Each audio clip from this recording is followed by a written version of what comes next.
আজকে কোকে সব শেষ করে ফেলবো। ও নো, কোথায় গিয়েছে?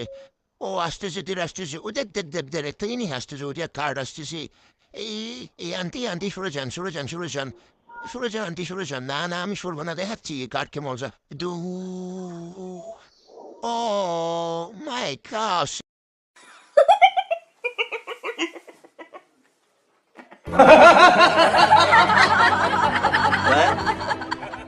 এই বিড়িতে আমাকে, আমি বিড়ি খাবো, ও আসতে। লাইটার জ্বালা, লাইটার জ্বালা। তোরা তো লাইটারও খেতে তোরা যে পারিস না, বিড়ি দিয়ে আজ বিড়ি খাবো, মজা হবে অনেক। ও খুব ঘুম পাচ্ছে। এই আমি কি করলাম? আমি তো ম্যামে চুল করে ফেললাম। আর যদি ম্যাম দেখে আমাকে তো শেষ করে ফেলবে। কি হয়েছে ভাই, আপনি কি বলছেন? না ম্যাম, কিছু তো হয়নি। ও যে আপনার চুলে অনেক বড় উপর থেকে উপরে বালু, তাই জন্য রিক্সাতে ফুকানা পড়ে। আচ্ছা, আমি কি আপনাকে অন্য কোনো কারেন্ট দিতে পারি? আপনি দেখেন, আমি আপনার চোখটা বন্ধ করে একটা সুন্দর কারেন্ট দিয়ে দিচ্ছি। আচ্ছা,